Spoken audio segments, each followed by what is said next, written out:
Once upon a time, there was a very wise king who decided to set aside a day to honor some of his greatest subjects. When the day arrived, a great crowd gathered, and from the crowd, 4 people were led forward. The first was a person of immense wealth who gave away much of what he had to those who had less. The second was a great physician who cured many, many people in the kingdom, often with little or no fee. Then a learned judge, known for his fairness, justice, and his great wisdom. And finally, a tiny, older woman, bent over, poorly dressed. But all could see in her eyes warmth, love, and understanding. The king asked, "Who is this woman?" "She is their teacher," came the reply.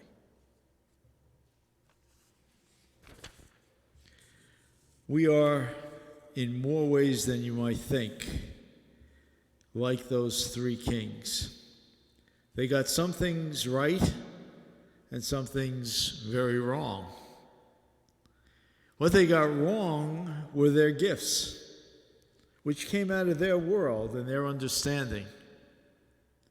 Gold, frankincense, and myrrh had great value in a worldly way, but certainly not what Jesus was interested in. They were being generous. They just didn't know any better. Sometimes we do that. We offer God things that God doesn't expect or want. The desire, I hear it over and over and over again, whether it's spoken with these exact words or not. People are looking to be perfect. People want to change all their bad ways and become worthy. It's an exercise in futility. Or some people think the more you go to church, the more rosaries you say, that brings you more and more into God's favor. I'm not so sure. But what they got right, and hopefully what we get right, is far more important. Number one, they were paying attention, and that's no small thing. They were aware of the star. They followed the star, going great, great distance. They listened to the voice of God, which is captured, as Matthew says, in a dream, not to return to Herod, but to protect the Christ. But most of all was their approach. These 3 powerful men honored a baby, knelt down in homage.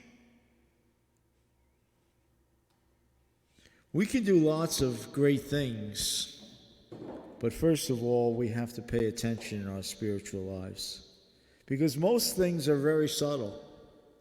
They're not lightning and thunder and all kinds of drama.